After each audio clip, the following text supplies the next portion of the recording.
Me da muchísimo gusto que estés aquí. Bienvenida a Angelicalmente.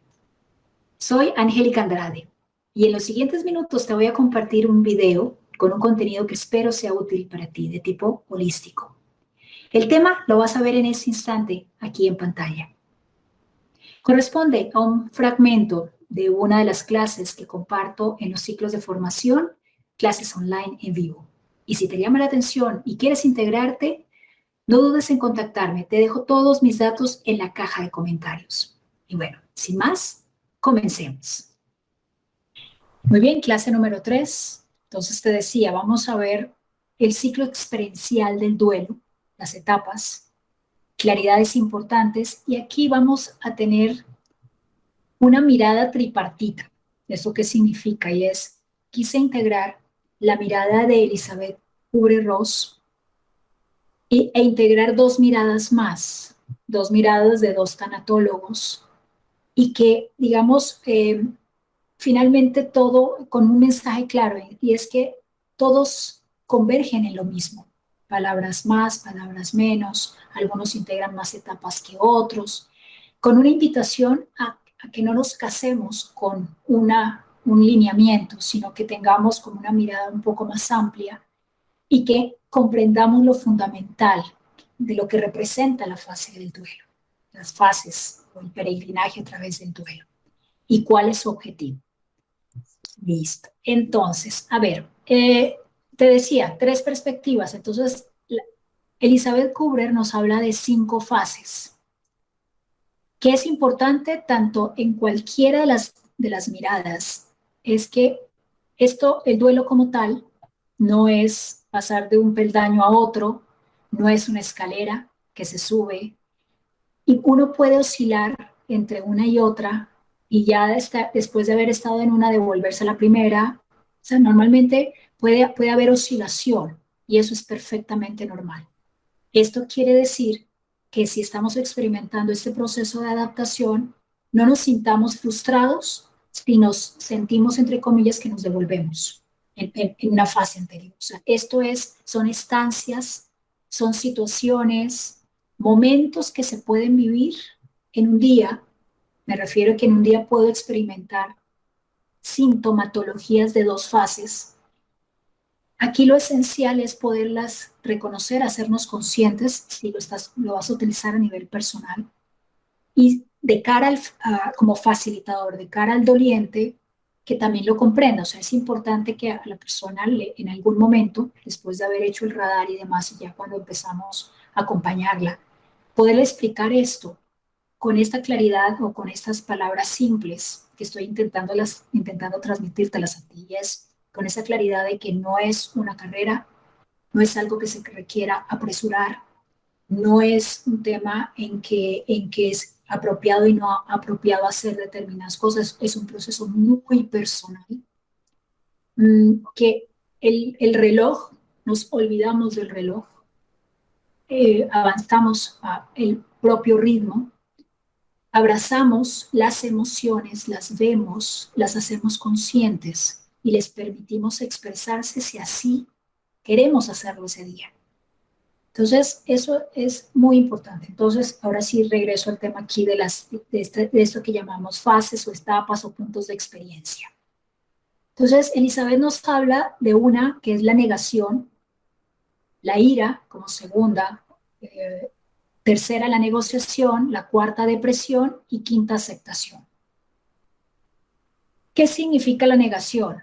Y es, indudablemente, la muerte nos toma por sorpresa. Eso es una constante en todo proceso de duelo, que esas partidas, digamos, nos toma por sorpresa incluso cuando se trata de duelos anticipados. Eso lo vamos a ver en una clase especial, en la primera clase de la segunda unidad, y es casos de enfermedades terminales, cuando sabemos, el doliente sabe que parte, y nosotros como familiar sabemos que se va. Entonces sabemos, sin embargo, el momento como tal de la partida nos va a tomar siempre por sorpresa. O sea, va a ser un momento de shock. Entonces ahí entra esta actitud, esta reacción de negación. y es no aceptar, es sentir que estamos como en una película, en una pesadilla, que queremos despertar, o sea, es decir, no puede ser posible. La ira, como expresión, como emoción, Elizabeth le da una predominancia importante, y bueno, digamos, ahorita profundizo en estas dos adicionales. La negociación es poder querer estar en lugar de quien se fue, negociar si hay una manera de uno de retrasar la partida, de cambiar las cosas. O sea, ese es como un estado de negociación. La depresión, caracterizado por la apatía, caracterizado por una desvinculación con la vida, con ganas de vivir. Ese es un estado crítico, un estado delicado, que está bien, digamos, querer quedarse en casa, no tener esas ganas de vivir, o sea, no tener esas ganas de levantarse. Sin embargo, cuando ya se cronifica, cuando se vuelve crónico, es cuando requiere ser tratado, acompañado. Entonces, normalmente la persona que está en ese estado depresivo, si logra salir adelante, de ahí sale fortificado, pero pueden haber predisposiciones físicas, cerebrales, que lleve a la persona a estados mucho más profundos y ahí haber complicaciones, como una propensión al suicidio, cosas como esas. Entonces, ese es un estado, digamos, necesario, importante, sin embargo, es como el punto más álgido y más profundo, más doloroso del proceso de duelo. Y así mismo, entonces aquí hay que estar muy atentos si somos familiares de un doliente, poder observar, dar espacios, pero poder observar algunas sintomatologías que pueden presentarse en este punto. Y brindar ayuda o pedir, digamos, preguntar si se requiere ayuda, porque normalmente la persona no va a ser consciente que requiere la ayuda. Ya luego, en la fase final, la aceptación. La aceptación como decir sí, así fue, hice lo que pude, no lo puedo cambiar, no hay los hubiera, así fue, y acepto, y aunque no estoy de acuerdo, pero es real. Estoy en una disposición ya de aceptarlo y de poder continuar con la vida. Ahora bien, esta clase la vamos a enfocar en puntos de experiencia. Fernando Ben-Ansi se llama el tanatólogo que trae esta mirada, y me encanta porque habla de experiencias. Digo, por supuesto, todos toman lineamientos de Elizabeth Kubler, o sea, ella es la mamá, la pionera, eh, y aportan lo suyo.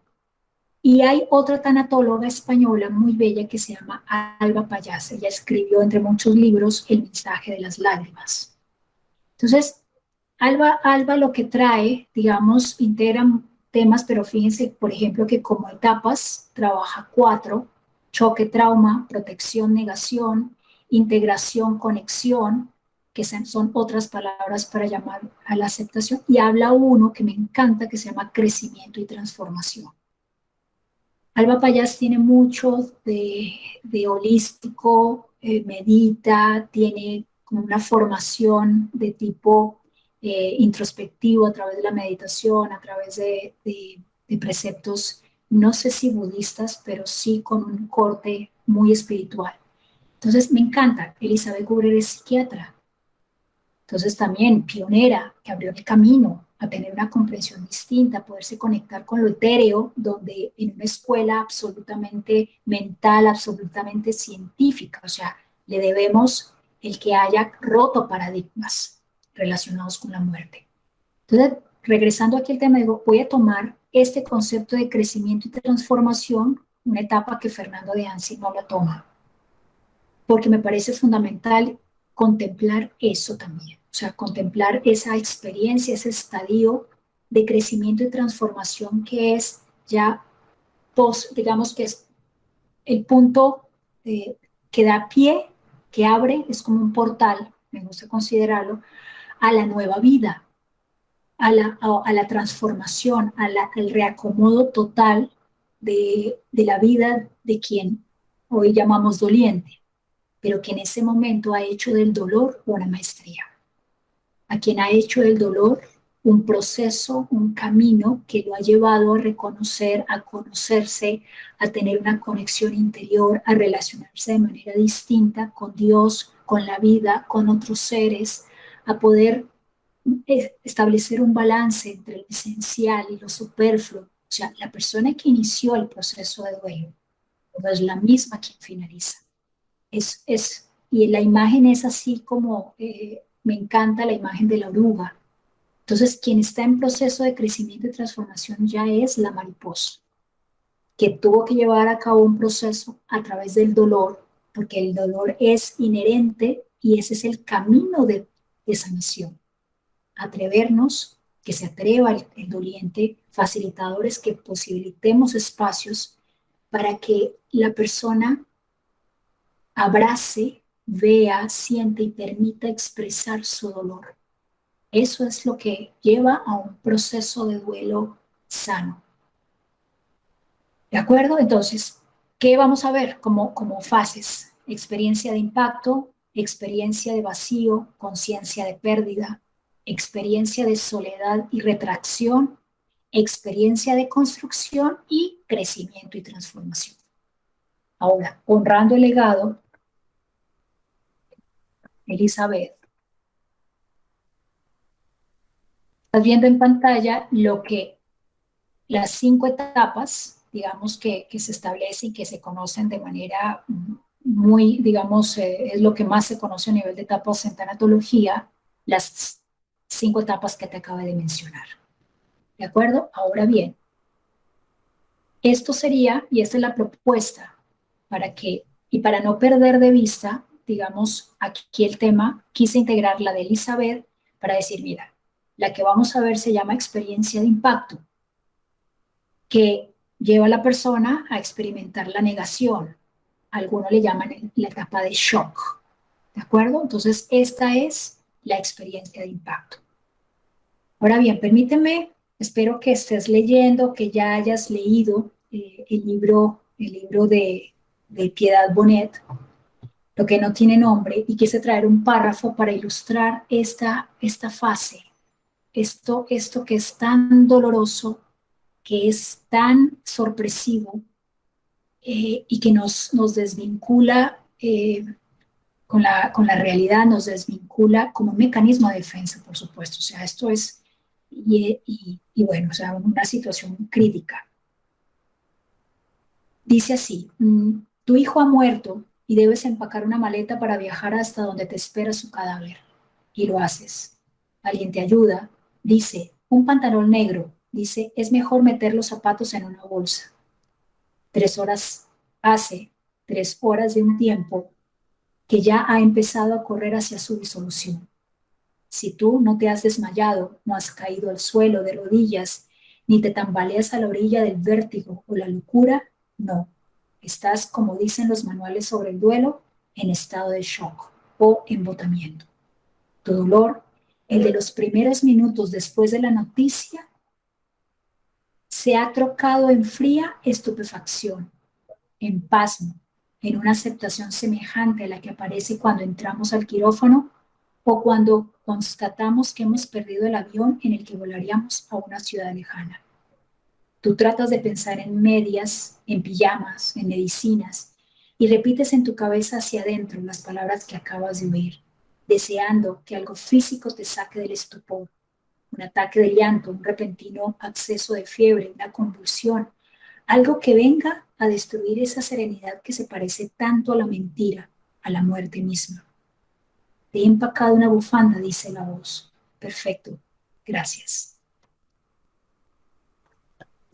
Muy bien. Ese es el estado de shock. Ahora bien, la segunda fase, o el segundo punto del peregrinaje, le hemos llamado experiencia de vacío, conciencia de pérdida.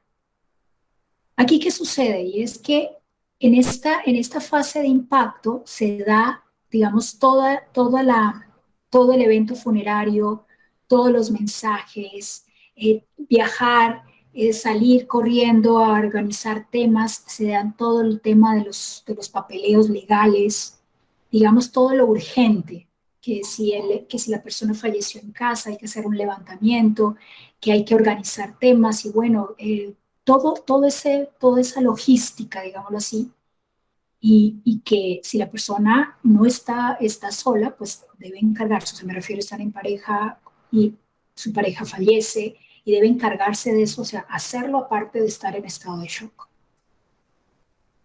Entonces aquí se da como incluso siento que las personas que están en la funeraria, que están el doliente, que está en la funeral al lado del ataúd o que está recibiendo esas condolencias, la persona, si le preguntas después quién estuvo, quién te abrazó, qué pasó, la persona va a sentir como que fue como una película que pasó como en blanco y negro, como que era realidad, como que no era realidad, como que no era ella, es porque toda esta vivencia la experimentó durante este estado de impacto. O sea, a lo que quiero dar a entender es que este estado de shock o experiencia de impacto puede durar varios días, varias semanas, en que, como dicen aquí en México, le caiga el 20, y que caiga así decir, a ver, esto es lo que sucedió.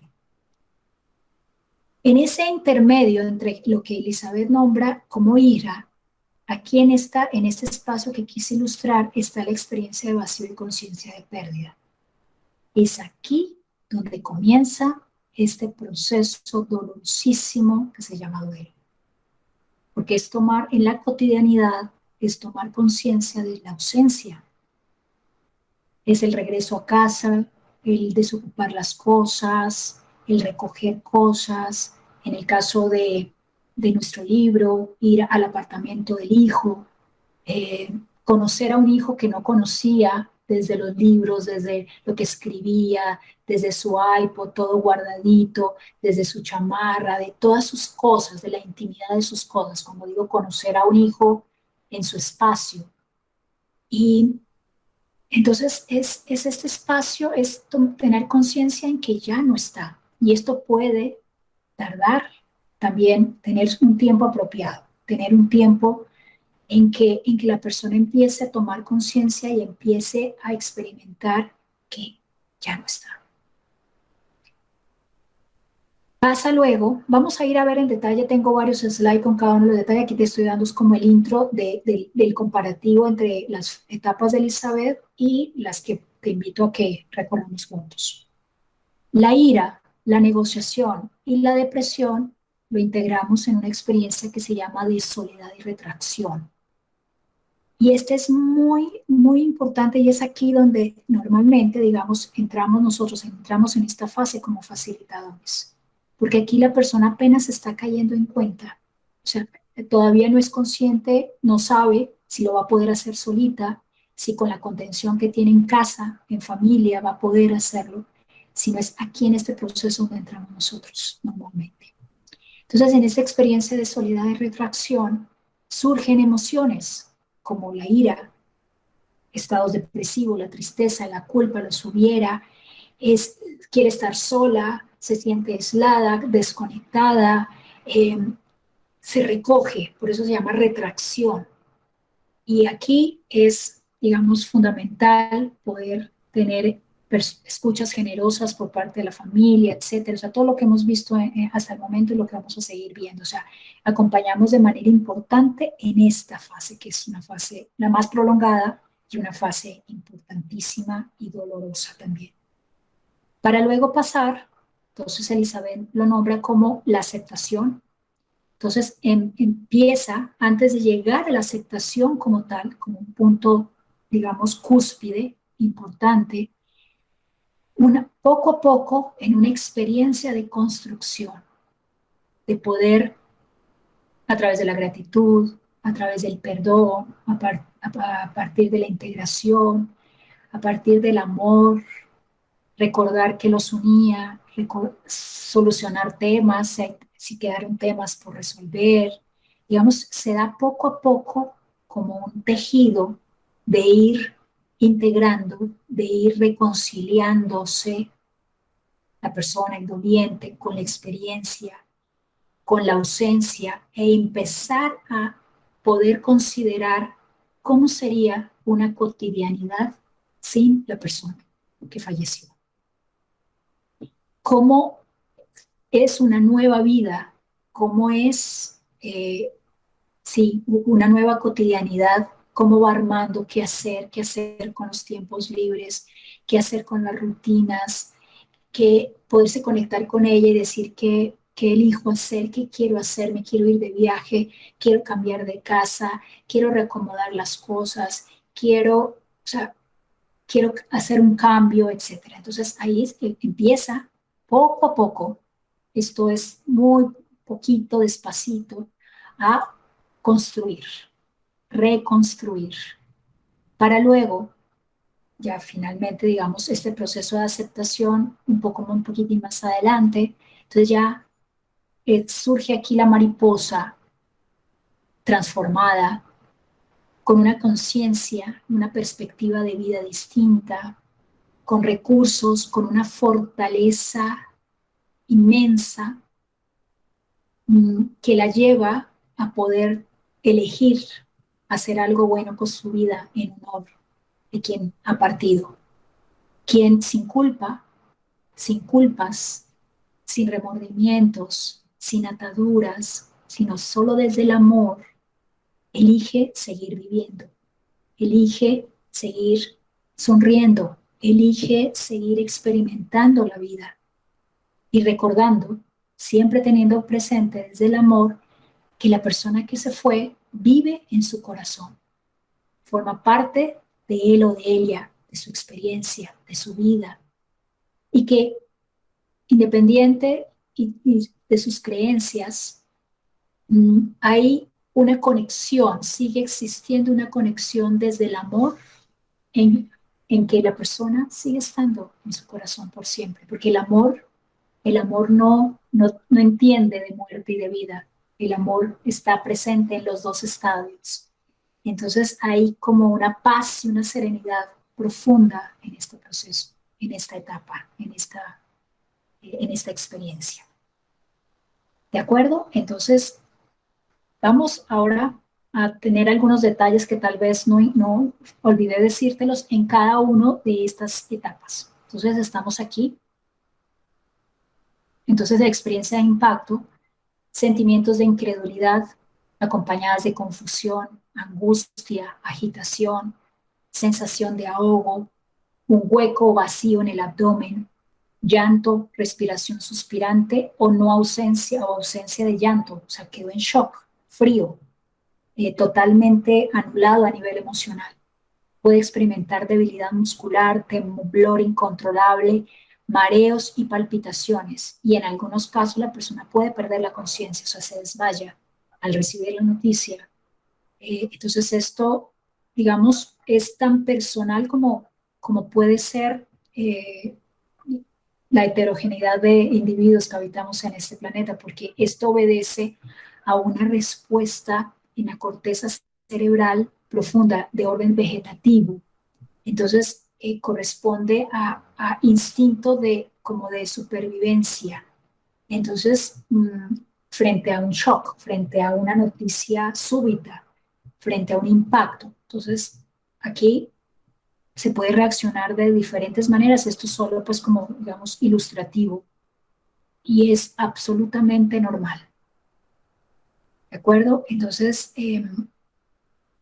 ¿qué surge posterior? Entonces, permíteme seguir aquí. Está la experiencia de vacío, que es la que te mencioné aquí en este punto, esa conciencia de pérdida.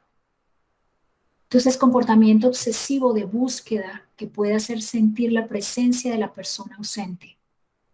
Entonces, aquí podemos caer o puede suceder, corrijo la palabra caer, sino que es muy normal que pueda suceder, que sintamos su presencia, que lo veamos pasar, que sintamos su aroma, porque de hecho todavía queda su loción, queda su presencia, queda su energía, queda su recuerdo.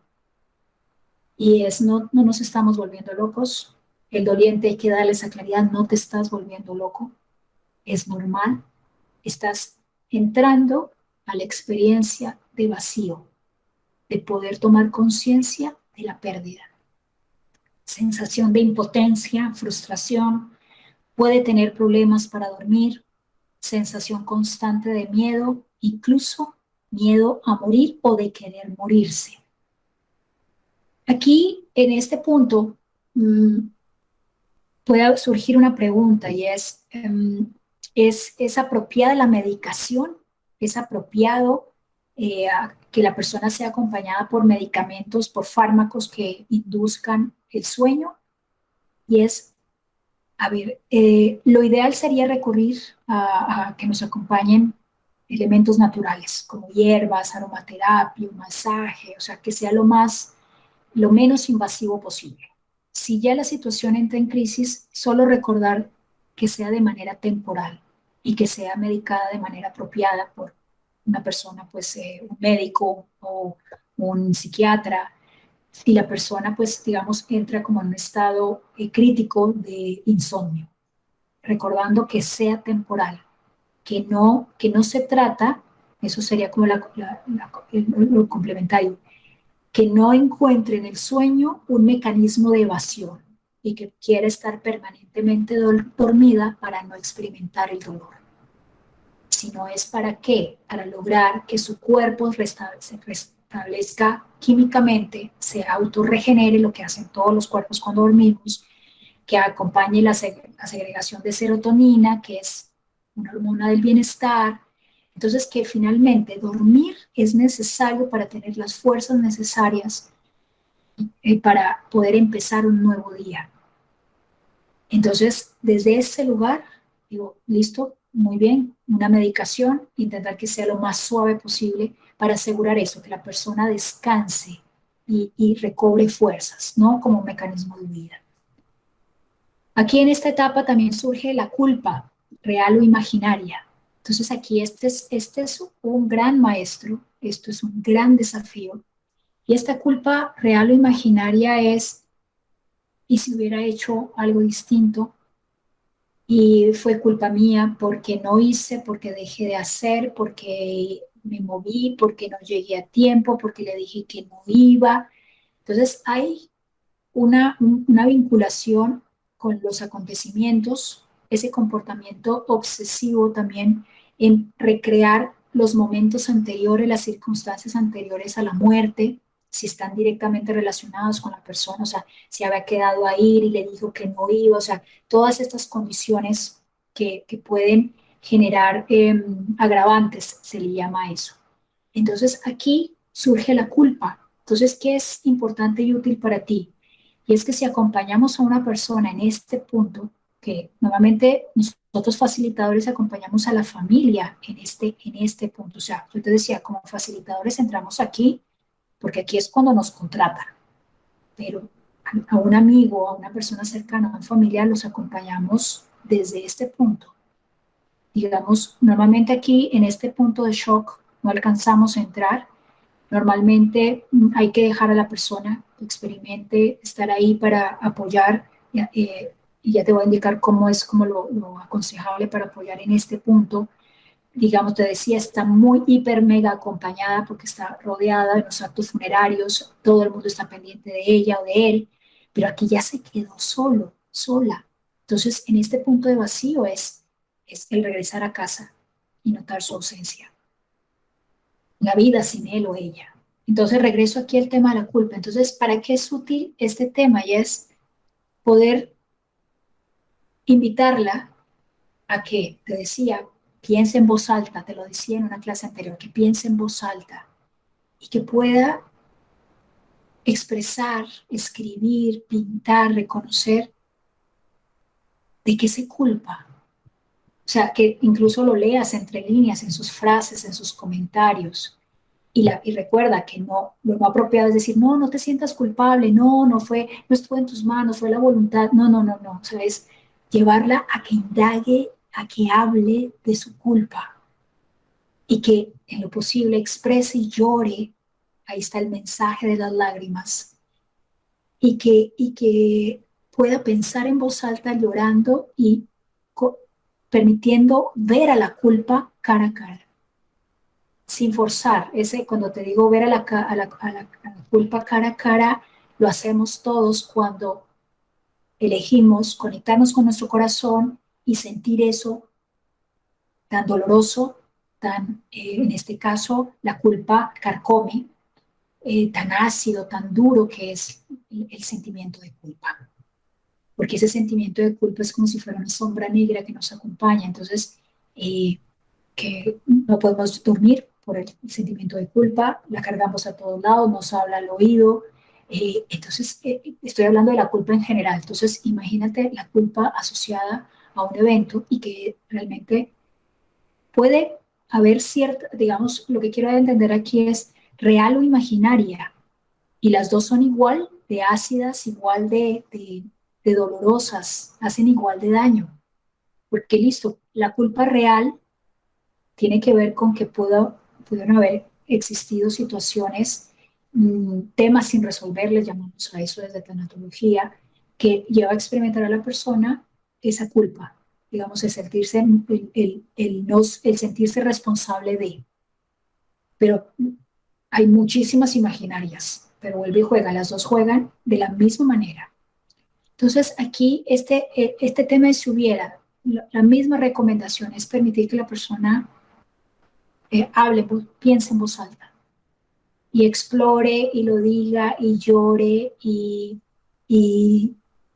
se exprese. Eso lo va a llevar, o sea, te dices, pero ¿cómo? ¿Que llore? Sí, que llore, que llore, que llore, que sienta, que exprese todo lo que siente. Esas lágrimas son sanadoras. Ese proceso de confrontación, de poder eh, verlo, hablarlo, sentirlo, es el proceso de sanación, de integración del duelo. En la siguiente experiencia de soledad y retracción, la persona se aísla, está impaciente, fatigada, probablemente débil. Trastorno del sueño sigue. Este es un proceso muy doloroso. Empieza a repasar de forma obsesiva las cosas y se puede sentir desamparado, pensando que el apoyo social ha disminuido. Sentirá sueño y desesperación intensa. O sea, aquí es las fuerzas se acaban, no se tiene fuerzas, digamos, en estas fases iniciales, aquí en esta fase inicial de soledad y retracción. Aquí surge la ira y la irritabilidad, la ira de la que nos habla Elizabeth. Siento que esta, digamos, lo que he incorporado, lo que he comprendido es que la ira no surge tan de manera, o sea, como aquí como está dibujadita, sino surge un poquito más por acá, porque primero surge tristeza, surge primero la culpa, la inicial que es aquí, pero aquí empieza una tristeza profunda, una añoranza, la culpa lo sigue acompañando, pero por acá va a surgir la ira. O sea, son de las emociones más tardías de reconocer. ¿Por qué? Porque es posible que vengamos, o sea, que la persona, y aquí voy a hacer una hipótesis, y es que porque no tenemos permiso a expresar ira, no tenemos permiso, me refiero como crianza, como creencia, a enojarnos, no tenemos permiso, no está legitimado el poder gritar de ira, es inapropiado, es maleducado, es grosero, es feo, te ves horrible cuando te pones enojada, nos decían a veces los papitos. Eh, entonces, permitir que decir, no, lo que estoy es enojada, lo que tengo es un profundo enojo, estoy enojada con Dios porque me lo quitó, estoy enojada con si hay una persona que fue el responsable, y en el caso de un asesinato, que es un agravante, la ira va volcada hacia eso. O sea, aquí el punto es poder permitir, cuando la ira permite ser expresada, la persona logra un gran proceso de descanso, de sanación en su camino de duelo. Entonces, un mecanismo que se usa normalmente también esta ira para defenderse del monstruo que representa el sufrimiento. Entonces, la primera ira que te mencioné tiene que ver con eso, con esa expresión generada, causada por elementos externos. La vida, Dios, el responsable de si fue un asesinato, la enfermedad, los médicos negligentes, el sistema, la inseguridad del país, etcétera. Y hay otro tipo de ira, más que ira es irritación, irritabilidad, algo de frustración, que también tiene un matiz de irritación, y es estar sintiéndose así, no estar sintiéndose bien, estar sintiendo que está en ese proceso doloroso. Entonces entra como un tema de decir, ¿cuándo podré volverme a sentir bien? ¿Cuándo podré salir de esto? ¿Cuándo no me sentiré así? Entonces, y ahí entra día tras día, como en una pelea consigo misma de pelear por sentirse bien, pero no se siente bien, y entonces entra en ese tire y afloje. Por eso, ya el siguiente paso es eso que llama Elizabeth la aceptación, es poder reconocer y decir, sí, así es, así fue. Proceso liberador en esta etapa en la que estamos, en esta parte de retracción, es poder permitirse sentir lo que sea, poder reconocer y decir, sí, está bien, estoy frustrada, sí, está bien, a ver cómo me siento hoy, cómo me siento en este momento, y permitir que cada día sea un día distinto. Vuelve y juega. Te decía, este no es un camino de una escalerita que se va ascendiendo, porque no se trata de decir, listo, ya llevo 30 días, ya llevo 3 meses, ya llevo 6 meses, entonces hoy me voy a sentir, o ya me debería sentir bien. No, no, no, no. Un día es un día, una hoja en blanco en este proceso, en esta parte. Un día es lo que corresponda. Y un ejercicio sano para el doliente es volverse como un termómetro, tener como un autotermómetro y decir cómo me siento hoy, cómo me siento en este momento, porque puede que en la mañana se sienta de determinada manera y al mediodía se sienta de manera distinta y a las 4 de la tarde se sienta diferente y a las 8 de la noche se sienta totalmente distinto que al principio de la mañana.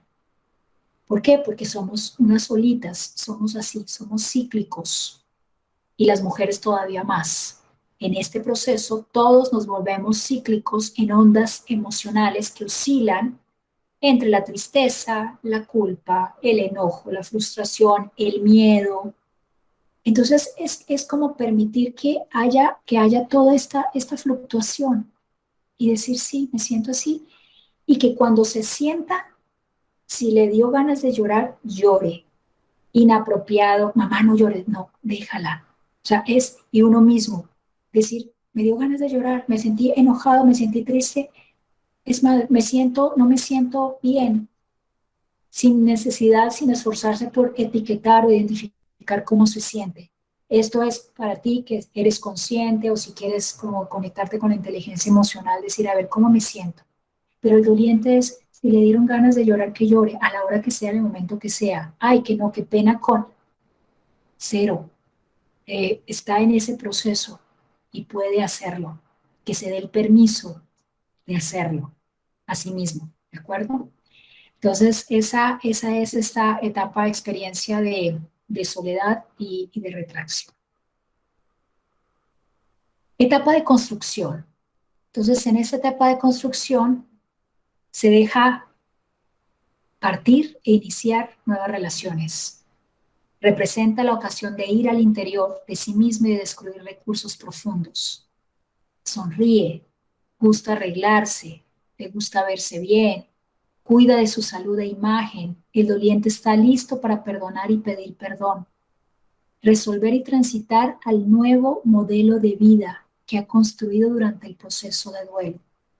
Por eso es importante pasar por todas las experiencias para asumir y adaptar la vida. Esencial este nuevo modelo de vida. Y esto es una frase importante para que la incorporemos, porque la vida no va a ser igual y va a ser imposible que sea igual. Me refiero a la vida con la persona antes de partir, antes de que falleciera. Y poder comprender que todo este trabajo, todo este proceso nos va a llevar, te va a llevar a ti, a mí como seres humanos, y va a llevar al doliente, y nuestro trabajo como facilitador es posibilitar que así sea, a que tenga, a que arme, a que rearme su vida. Se rearme ella, se reestructure, se vuelva a armar y arme una nueva vida, arme una nueva cotidianidad, sin culpa, con libertad, con amor, de poder seguir caminando, de poder seguir experimentando la vida. Entonces, este nuevo modelo de vida es muy importante porque es como reconocer y decir, esta es mi nueva vida sin él o ella, y está bien. Y por eso esa frase que viene de la parte sistémica y es, en honor a ti, hago algo lindo, algo bueno con mi vida, en tu honor. Es una frase liberadora, que incluso libera ancestros, digamos, cuando hay ciertas implicaciones a nivel sistémico, que eso es otro tema, pero es una frase liberadora porque digo, es en tu honor, en homenaje a lo que tuvimos, en homenaje a lo que fuimos, en homenaje a lo que experimentamos, en homenaje a nuestro amor, si fue una relación, en homenaje a tu vida, hijo, en homenaje, en honor a lo que representas para mí. En tu honor hago algo lindo y bueno con mi vida. Esto es lo que abre el camino a este nuevo modelo de vida. Experiencia de crecimiento y transformación. Entonces aquí traído, como te mencioné, del mensaje de las lágrimas. Y la autora nos dice, nos damos cuenta de que el duelo nos ha impulsado a descubrir quiénes somos en realidad y experimentamos cambios en nuestra identidad. Somos conscientes de que seguimos amando y siendo amados, que podemos mantener vigente la relación y continuar extrayendo de ella lecciones y aprendizajes. Compartimos nuestros recuerdos y nuestro dolor con los demás sin tener miedo de oponer resistencia y experimentamos una interconexión profunda entre todos los seres humanos. Sabemos reorientar nuestros valores en la vida, pasando de unos ideales más superficiales y banales a otros más perdurables y profundos. Nos damos cuenta de que nuestro sufrimiento y el ajeno tienen una razón de ser, aunque esta no se encuentra al alcance de nuestras capacidades analíticas e intelectuales. Aprendemos que poseemos una capacidad de amor ilimitada y que independientemente de las circunstancias, siempre sabremos reaccionar con un gesto de amor. Bueno, mil gracias por haber llegado hasta aquí. Si te gustó, no dudes en suscribirte a mi canal, darle like, activar la campanita para que recibas información cuando suba nuevo contenido la próxima semana. Te abrazo con todo mi cariño. Bendiciones infinitas para ti.